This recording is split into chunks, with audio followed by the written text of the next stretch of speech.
नमक देने का काम किसी और ने नहीं किया, नरेंद्र मोदी ने 80 करोड़ की जनता को दिया है। और जब मैं 80 करोड़ की जनता बोलता हूं तो इसका मतलब यह हुआ कि सारी यूरोप की जनसंख्या से कहीं ज्यादा हमारे गरीब लोगों को मोदी जी 5 किलो गेहूं या 5 किलो चावल दे रहे हैं। और आपको जानकर खुशी होगी कि भारत की गरीबी 22% से घट करके 10% से कम हो गई है। From 22% it has been reduced to 10%, less than 10%। और अति गरीबी, एक्सट्रीम पॉवर्टी 1% से भी कम हो गई है। ये भारत की बदलती तस्वीर हमको देखने को मिलती है। प्रधानमंत्री आवास योजना, 4 करोड़ घर बने, 4 करोड़। और 4 करोड़ का मतलब होता है कि जिसमें 15 करोड़ लोगों को शेल्टर मिला, और 15 करोड़ लोगों को अगर राहत मिली है तो यह ऑस्ट्रेलिया की पॉपुलेशन का 6 गुना है, 6 टाइम्स ऑफ ऑस्ट्रेलियन पॉपुलेशन। लेकिन मुझे दुख होता है कि इसमें भी प्रधानमंत्री आवास योजना में केसीआर जी का घपला हुआ है, घोटाला हुआ है। बोलिए, घोटाला हुआ कि नहीं हुआ? हुआ कि नहीं हुआ? घोटाले वाले लोगों को जेल में जाना है कि नहीं? जाना है कि नहीं? उनको भेजना है तो कमल खिलाना होगा, यह भी आपको याद रखना होगा, यह भी आपको समझना होगा। मित्रों, प्रधानमंत्री स्वच्छता अभियान, इज्जत घर, टॉयलेट्स, क्या संख्या थी? 11 करोड़। और 11 करोड़ में 31 लाख टॉयलेट्स हमारे तेलंगाना में बने, 31 लाख।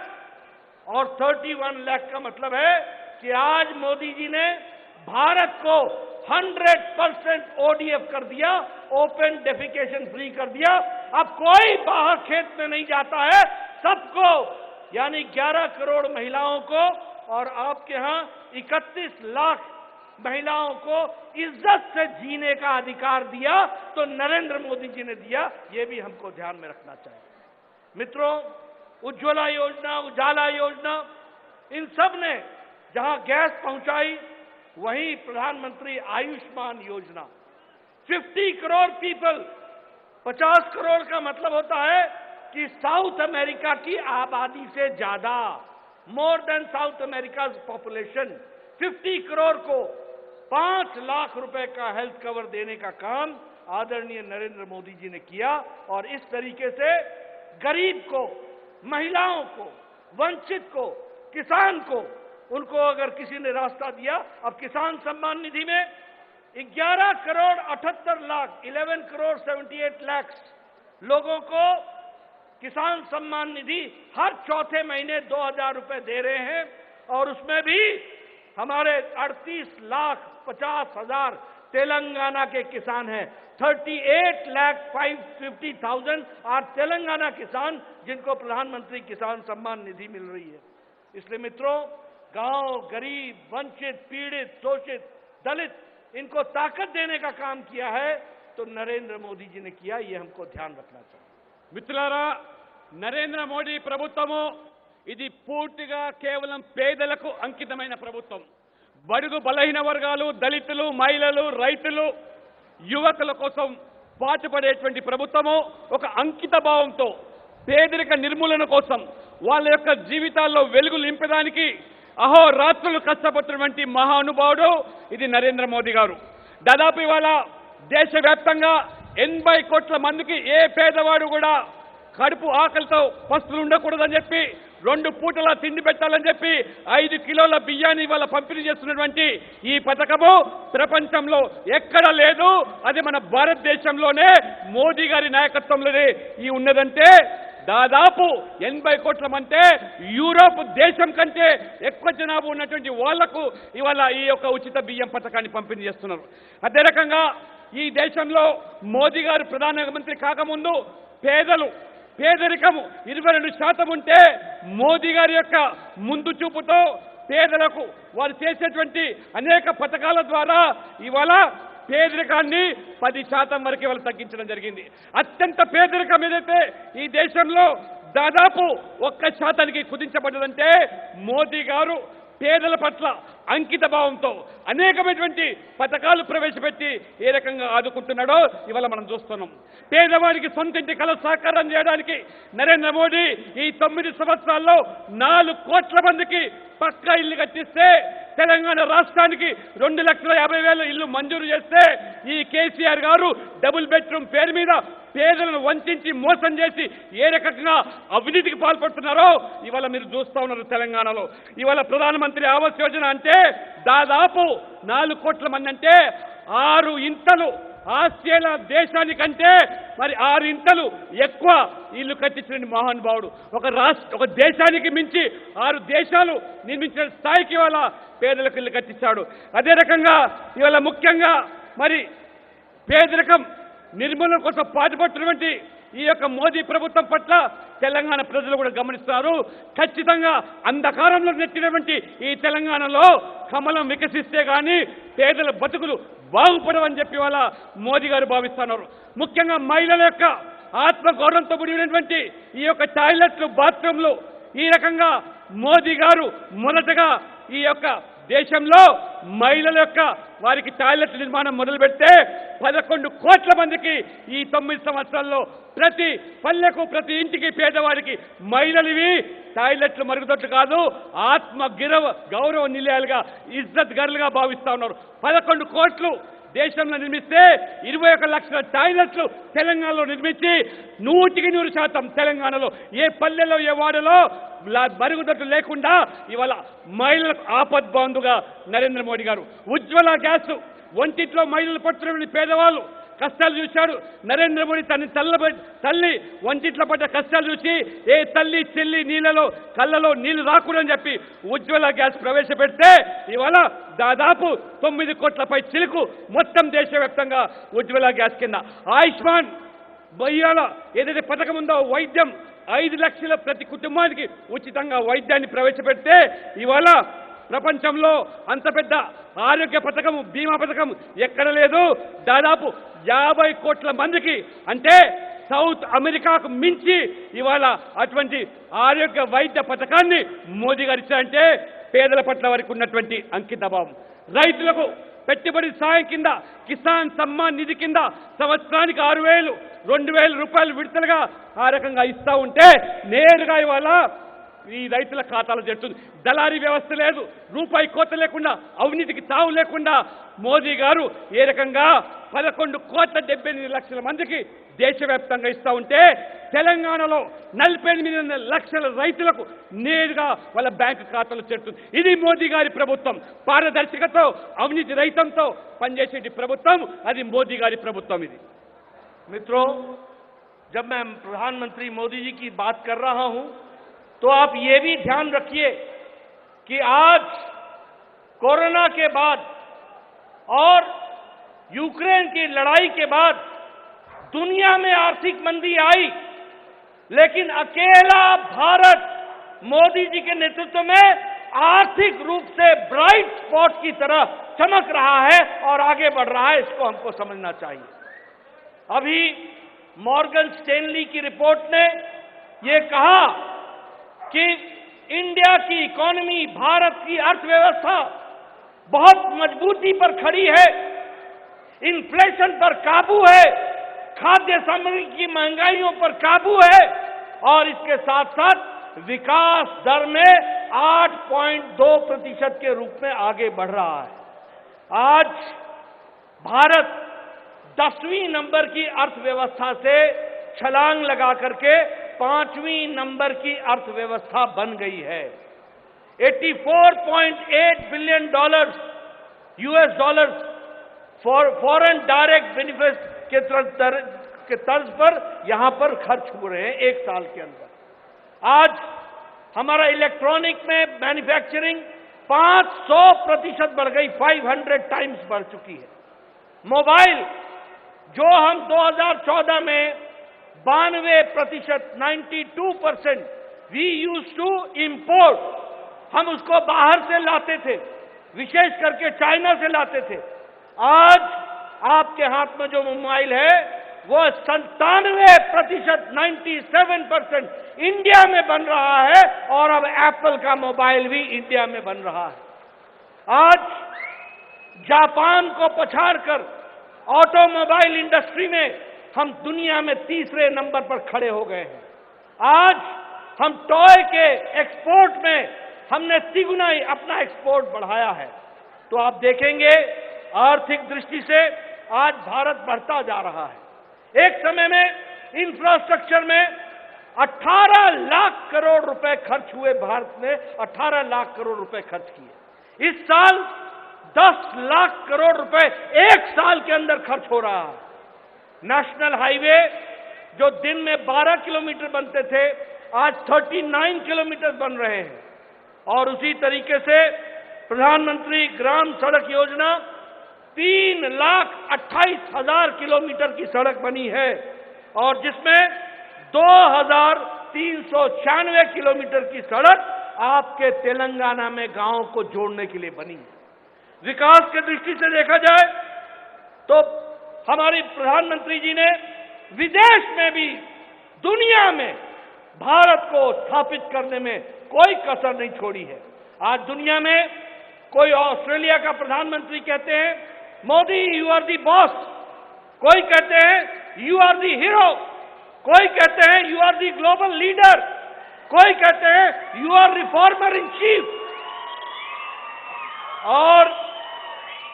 और पहले भारत दुनिया में जब अमेरिका जाता था, भारत जब अमेरिका जाते थे तो चर्चा क्या होती थी? टेररिज्म, पाकिस्तान, कश्मीर। अभी प्रधानमंत्री मोदी जी गए थे, किसी ने चर्चा पाकिस्तान की नहीं की, विकास की डेवलपमेंट की और विकास को आगे बढ़ाया। ये बदलता भारत है। लेकिन जब हम कहते हैं कि Modi you are the boss, Modi you are the hero, Modi you are the global leader, Modi you are the reformer in chief, तो हमारे कांग्रेस भाइयों के पेट में मरोड़ होता है, मरोड़ मरोड़। क्या शब्द इस्तेमाल करते हैं? मोदी तुम नीच हो, मोदी तुम सांप हो, मोदी तुम बिच्छू हो, मोदी तुम अनपढ़ हो, मोदी तुम चाय वाला हो। लेकिन भारत की 140 करोड़ की जनता मोदी के साथ खड़ी हो जाती है और उनको जवाब देती है। ये हमको देखना चाहिए।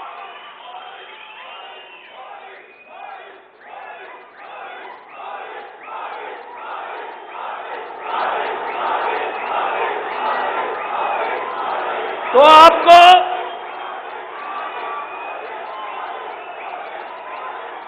आपको समझना चाहिए, अभी अभी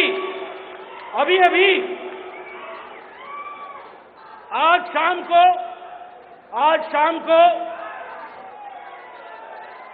शाम को प्रधानमंत्री मोदी जी अमेरिका की यात्रा और इजिप्ट की यात्रा से लौटेंगे। आज ही उनको इजिप्ट का सर्वोच्च सम्मान के साथ उनका स्वागत हुआ है इजिप्ट में। और वह भारत के पहले प्रधानमंत्री हैं जिनको इतने सारे देशों ने सम्मान दिया है। ये आज आकर के स्थिति खड़ी है।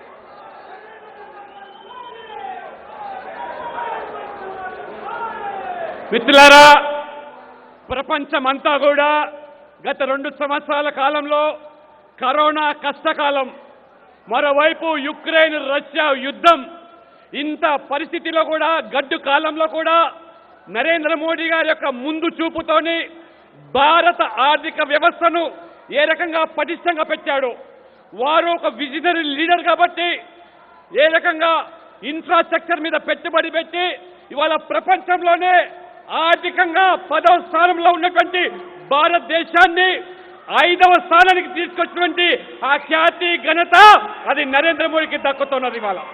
ఇవాళ ఆర్థిక పరిస్థితి ఇవాళ పొరుగు దేశాలు, ప్రపంచ దేశాలు అల్లాడిపోతా ఉన్నాయి. కానీ ఇవాళ ఆర్థికంగా పటిష్టంగా ఉన్నాం, స్థిరంగా ఉన్నాం. మార్గన్ స్టాలీ ఆయన నివేదిక చెప్తాడు, ఇవాళ అభివృద్ధి ఈ భారతదేశంలో వేగంగా ముందుకు పోతా ఉన్నది, ద్రవ్యోల్బణం తగ్గిపోతా ఉన్నది, అభివృద్ధి రేటు పెరిగిపోతా ఉన్నది. దాదాపు ఒక్క సంవత్సరంలోనే 84,000 US డాలర్లు ఖర్చు పెడితే ఇవాళ ఒక్కసారి మోదీ పరిపాలన చూస్తే 92% మన మొబైల్ ఫోన్స్ మోదీ పూర్వము మనము దిగుమతి చేసుకునే వాళ్ళం. 92% మనం కొనే ప్రతి ఫోను చైనా నుంచి వచ్చేది. కానీ ఇవాళ మోదీ గారి నేతృత్వంలో 97% ప్రతి మొబైల్ ఫోను భారతదేశంలో ఉత్పత్తి అవుతా ఉన్నది. మనం వాడే టెలిఫోన్లన్నీ కూడా ఈ భారతదేశంలో మనం తయారు చేస్తాం. ఇది మోదీ గారి యొక్క ఘనత. ఇవాళ ఆ రకంగా చూస్తే ఆటోమొబైల్ ఇవాళ ఎగుమతి ఆటోమొబైల్ మ్యానుఫ్యాక్చరింగ్ లో 3rd ప్లేస్ లో ఉన్నాం. బొగ్గు ఎక్స్పోర్ట్ లో ముందుగా ఉన్నాం. ఒకసారి మనం చూస్తే భారతీయులుగా గర్వపడుతున్నాం. మోదీ గారు విదేశాలకు వెళ్తే, యుఎస్కి వెళ్తే ఏ రకంగా ఆ ప్రపంచ దేశాల అధినేతలు మోదీ గారిని ఈజ్ మై బాస్ అని వివరిస్తున్నారు, మై హీరో అంటున్నారు, మా గ్లోబల్ లీడర్ అంటున్నారు, పాదాభివందనం చేస్తున్నారు. ఇది మోదీ గారు ప్రపంచమంతా కూడా కొనియాడుతూ ఉంటే, మోదీ గారి పట్ల ఆదరణ పెరుగుతూ ఉంటే, ఈరోజు మోదీ గారు వెళ్తే ఏ రకంగా బ్రహ్మరథం పడుతున్నారు. కానీ మన ప్రత్యర్థులు కాంగ్రెస్ పార్టీ నాయకులు జీర్ణించుకోలేకపోతున్నారు, మోదీ గారిని ఎదిరించలేకపోతున్నారు. మోదీ గారి అభివృద్ధి, పేదల సంక్షేమం పట్ల వాళ్ళు విమర్శలు చేయలేకపోతారు. వారు విమర్శలు చేస్తుంది ఏమిటంటే మోదీ గారిని ఏ రకంగా ఆయన కులం పేరు మీద ఆ రకంగా నీచ్ అంటూ ఉన్నారు, దొంగ అంటున్నారు, సాయిబాల్ అంటున్నాడు. ఈ పేదవాడు దేశానికి ప్రధానమంత్రి ఎట్లయితాడు, ఛాయ్ అమ్ముకునేవాడని చెప్పి ఈ రకం అక్కస్సుతో రాహుల్ గాంధీ వీరందరూ కూడా వారు మాట్లాడుతున్నారు. మోదీ గారు ఏ రకంగా విషయాన్ని మింగినట్టుగా ఈ విమర్శలు మింగుతూ ఈ దేశ ప్రయోజనాల కోసం ఎంత దానికైనా సిద్ధం, కానీ నేను రాజీ పడను, ఈ దేశాన్ని ముందుకు తీసుకుపోతానని చెప్పి వారు చెప్తున్నారు. మరి మోదీ గారు మొన్న అమెరికా, ఈజిప్ట్ పర్యటించి ఇవాళ సాయంత్రం భారతదేశానికి వస్తా ఉన్నాడు. ఒక్కసారి ఈజిప్టులో కొన్ని దశాబ్దాల తర్వాత మొదటి ప్రధానమంత్రి నరేంద్ర మోదీ గారు ఈజిప్ట్కి వెళ్తే బ్రహ్మాండమైనటువంటి స్వాగతం పలికారు. ఇవాళ మొదటి భారతదేశ ప్రధానమంత్రి ఆ రకంగా బ్రహ్మాండమైన స్వాగతం కాకుండా మొత్తం ఈజిప్ట్ అంతా కూడా వారికి మోకరిల్లిందంటే ఒక్కసారి మోదీ గారు ప్రపంచ నేతగా ఎదుగుతా ఉంటే భారతీయులుగా మనం గర్వపడుతూ ఉన్నాం. ఇవాళ मित्रों, मोदी जी ने देश के लिए तो किया ही किया, लेकिन तेलंगाना को भी विकास की दृष्टि से विकास में कोई कसर नहीं छोड़ी और विकास को आगे बढ़ाया है. मैं बताना चाहता हूं कि पिछले समय में मोदी जी आए थे और उन्होंने 11,300 करोड़ रुपए के प्रोजेक्ट का शिलान्यास भी किया और कई प्रोजेक्ट का उद्घाटन भी किया. आपको जानकर खुशी होगी कि अब बीबी नगर में all India institute of medical sciences 1,350 crore रुपए का 1,350 करोड़ रुपीस का उसका काम बनने का शुरू हो गया है. उन्होंने सिकंदराबाद के रेलवे स्टेशन के रीडेवलपमेंट के लिए 720 करोड़ रुपए दिए हैं. उसी तरीके से 13 मल्टी मॉडल ट्रांसपोर्ट सिस्टम, उसके लिए हैदराबाद और सिकंदराबाद ट्विन सिटी के लिए उसको भी उन्होंने फ्लैग ऑफ किया. उसी तरीके से तेलंगाना में पूरी रेलवे लाइन डबलिंग कर दी गई है, इलेक्ट्रिफाइड कर दी गई है, डबल भी कर दिया और इलेक्ट्रिफाइड भी कर दिया, ये भी हो गया है. वंदे भारत ट्रेन ये सिकंदराबाद से तिरुपति ये चल रही है, इसको भी सैंक्शन किया तो मोदी जी ने किया. उसी तरीके से तेलंगाना में 5,000 किलोमीटर के नेशनल हाईवे बने, 5,000 किलोमीटर. मतलब आप लद्दाख से तेलंगाना और तेलंगाना से लद्दाख इतनी लंबी सड़क नेशनल हाईवे तेलंगाना को दी है, ये भी हमको ध्यान में रखना चाहिए। उसी तरीके से हमारे अंबरपेट में 1,186 करोड़ रुपए के लागत से एलिवेटेड रोड बनने का, फ्लाईओवर बनने का काम शुरू हुआ है।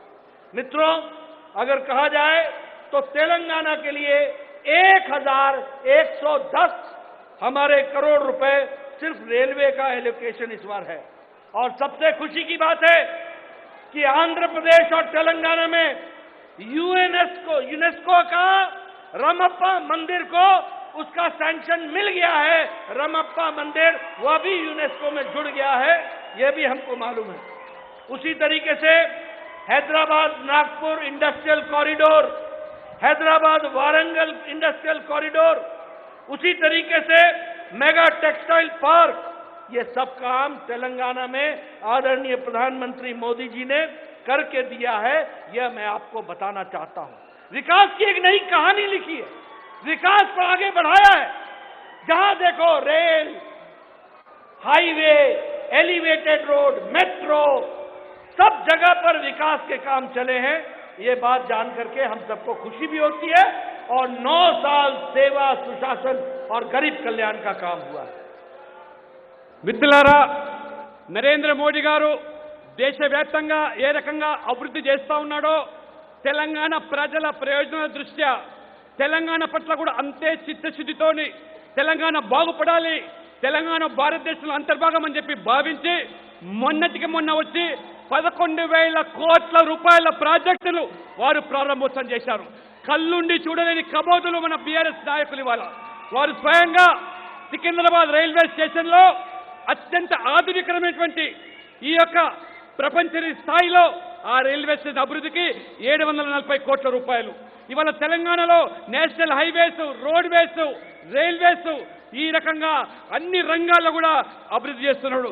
ఎంఎంటీఎస్ హైదరాబాద్ సికింద్రాబాద్ కానివ్వండి, లేదా ఇవాళ గతంలో ఏ ప్రభుత్వాలు ఇవ్వనటువంటి నిధులు ఈ యొక్క తెలంగాణ కోసం గతంలో ఉమ్మడి రాష్ట్రంలో మరి ఆ యొక్క రైల్వే ప్రాజెక్టుల కింద కేవలం 880 కోట్లు ఇస్తే ఒక్క తెలంగాణకే మోదీ ప్రభుత్వం రైల్వే ప్రాజెక్ట్స్ 4,410 కోట్ల రూపాయలు ఈ రోజు రైల్వే కోసం మొదలైస్తాను.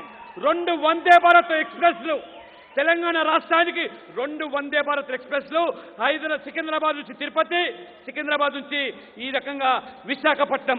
అంతేకాకుండా ఇవాళ ముఖ్యంగా నేషనల్ హైవేస్ అంటే ఈ 2014 పూర్వము స్వాతంత్రం వచ్చిన తర్వాత తెలంగాణలో 2,500 కిలోమీటర్ల నేషనల్ హైవేస్ ఉంటే ఈ 9 సంవత్సరాల్లోనే మోదీ ప్రభుత్వం అదనంగా 2,500 కిలోమీటర్ల రోడ్లేసి 5,000 కిలోమీటర్లు ఇవాళ నేషనల్ హైవేస్ అంటే లద్దాఖ్ నుంచి తెలంగాణ వరకు, తెలంగాణ నుంచి లద్దాఖ్ వరకు ఎంత రోడ్డు అవుతుందో ఆ రోడ్డు మీరు 60 సంవత్సరాలు ఇచ్చే రోడ్లు మోదీ గారు 9 సంవత్సరాలనే తెలంగాణకు ఇచ్చాడు.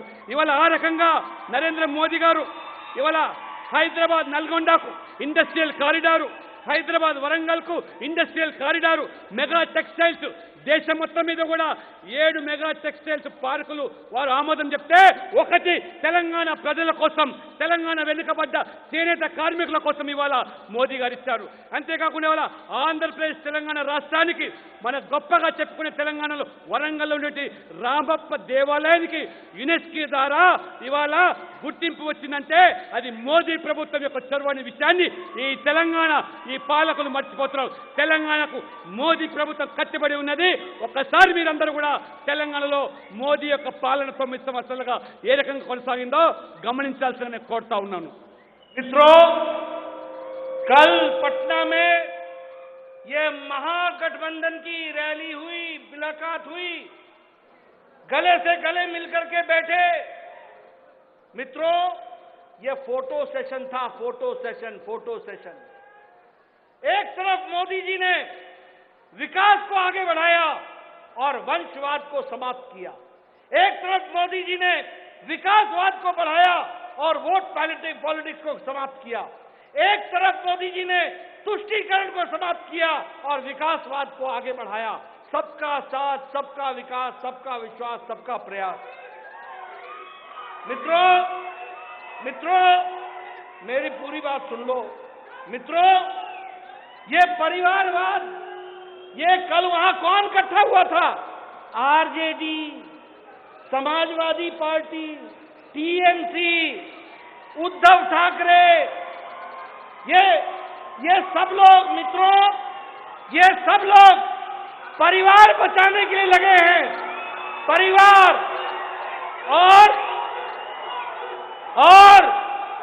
और मोदी जी देश को आगे ले जाने के लिए लगे हैं। इस बात को हमको समझना चाहिए।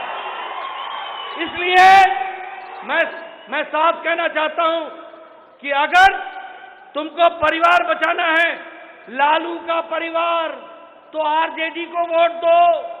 अगर तुमको बचाना है गांधी परिवार, तो कांग्रेस को वोट दो। कांग्रेस किसकी है? मां, बेटा, बेटी, बाकी सब छुट्टी, सबकी छुट्टी। अगर तुमको शिवसेना उद्धव ठाकरे बचाना है, तो फिर वोट शिवसेना उद्धव ठाकरे को दो। अगर तुमने बिहार के, उत्तर प्रदेश के अखिलेश यादव के परिवार को बचाना है, तो समाजवादी पार्टी को वोट दो। और अगर ममता बनर्जी के परिवार को बचाना है, तो टीएमसी को वोट दो। और अगर तुमने भारत को आगे ले जाना है, तो कमल को आगे बढ़ाओ, मोदी जी को आगे बढ़ाओ। इस बात को हमको समझना है। मित्रों, मैं एक बात और बोल देना चाहता हूं। ये जिस तरीके से सारी बातें चल रही हैं, मैं स्पष्ट बताना चाहता हूं कि आज महंगाई सबसे ज्यादा किसी राज्य में है तो वो तेलंगाना में है, ये केसीआर के राज्य में है। मैं ये भी बताना चाहता हूं, तुम टीआरएस से बीआरएस हो जाओ, तुम नाम बदल दो। नाम बदलने से नीति नहीं बदलती, नीयत नहीं बदलती। और इसलिए अगर तुमने केसीआर का परिवार बचाना है, उसके बेटे को बचाना है, उसके बेटी को बचाना है, उसके दामाद को बचाना है, उसके आने वाली संतानों को बचाना है, तो केसीआर को वोट दो। और अगर तुमने तेलंगाना का विकास करना है, तो भारतीय जनता पार्टी को आगे लाना होगा। ये हमको समझना चाहिए। मित्रों, अंत में मैं एक बात और कहूंगा। ये बीआरएस नहीं है, ये भ्रष्टाचार रक्षासुलभ समिति है। ये भ्रष्टाचार रक्षासुलभ समिति है। और मैं ये भी आपको बोलना चाहूंगा, किसानों की क्या हालत हो गई। आपको मालूम है ना, धरानी पोर्टल, ये धरानी पोर्टल है ना, धरनी पोर्टल, ये धरनी पोर्टल किसानों की जमीन को हड़पने का तरीका है। और केसीआर के कार्यकर्ता और नेताओं का जेब भरने का तरीका है, इसको समझ लेना। और बीजेपी आएगी तो ये पोर्टल बंद हो जाएगा और बीआरएस का पोर्टल भी बंद कर देंगे। ये भी आप ध्यान में रखना। मित्रों, यह फार्मा सिटी के नाम पर किसानों की जमीन का नुकसान हो रहा है। Anti farmer, anti people. मैं आज कालेश्वरम की चर्चा नहीं करूंगा, वो तो इनका रेगुलर काम है, हमेशा का काम है। आप बताइए, ऐसी भ्रष्टाचारी सरकार को रहने दोगे क्या? रहने दोगे क्या? रहने दोगे क्या? रहने दोगे? रहने दोगे? मैं चाहूंगा कैमरे वाले जरा फोटो खींचो। रहने दोगे क्या? रहने दोगे क्या? बीजेपी लाओगे ना? बीजेपी लाओगे ना? कमल खिलाओगे ना? कमल खिलाओगे ना? बहुत बहुत धन्यवाद। जय भारत, जय తెలంగాణ। మిత్రులారా, మొన్న 4 రోజుల క్రితము బీహార్లో మోదీని వ్యతిరేకించే పార్టీలన్నీ కూడా ఏకమైనాయి. అది కేవలం అదొక ఫోటో సెషన్ మాత్రమే. అవినీతి పార్టీలు, కుటుంబ పార్టీలు, కుల పార్టీలు ఏకమైనాయి మోదీని ఎదిరించడానికి. నిజంగా మీకు కుల పార్టీ కావాలంటే బీహార్లో ఆర్జేడీ గెలిపించండి. అదే రకంగా వంశపర రాజకీయాలు కావాలంటే మరి కాంగ్రెస్ కు ఓటేయండి. అదే రకంగా ఉత్తరప్రదేశ్ లో అఖిలేష్ యాదవ్ కుల పార్టీ కావాలంటే సమాజ్వాదీకి వేయండి. తెలంగాణలో కుటుంబ పార్టీ కావాలంటే బీఆర్ఎస్ సమర్థించండి. కాబట్టి ఇవాళ టీఆర్ఎస్ నుంచి బీఆర్ఎస్ పేరు మారినా మీ గుణం మారలేదు. ఈ అవినీతి, ఈ కుటుంబ పాలన, ఈ భ్రష్టు ప్రాప్తం పోవాలంటే బీజేపీ రావాలి. అందుకనే ఈ యొక్క కుటుంబ పాలన, సంతృష్టికర విధానాలు, అవినీతి పోవాలంటే, రైతుల ఆత్మహత్యలు తెలంగాణ లాగాలంటే, ధరణి వల్ల పేదలకు న్యాయం జరగాలి, రైతులకు న్యాయం జరగాలంటే ఖచ్చితంగా తెలంగాణలో కమలం వికసించాలి, కమలం వికసించాలి, కమలం రావాలి, బీజేపీ రావాలి. ఖచ్చితంగా డబుల్ ఇంజిన్ సర్కార్ కోసం మీరందరూ కూడా సమర్థించాలని చెప్పి ఈ సందర్భంగా కోరుకుంటూ సెలవు తీసుకుంటా ఉన్నాను. భారత్ మాతా కీ.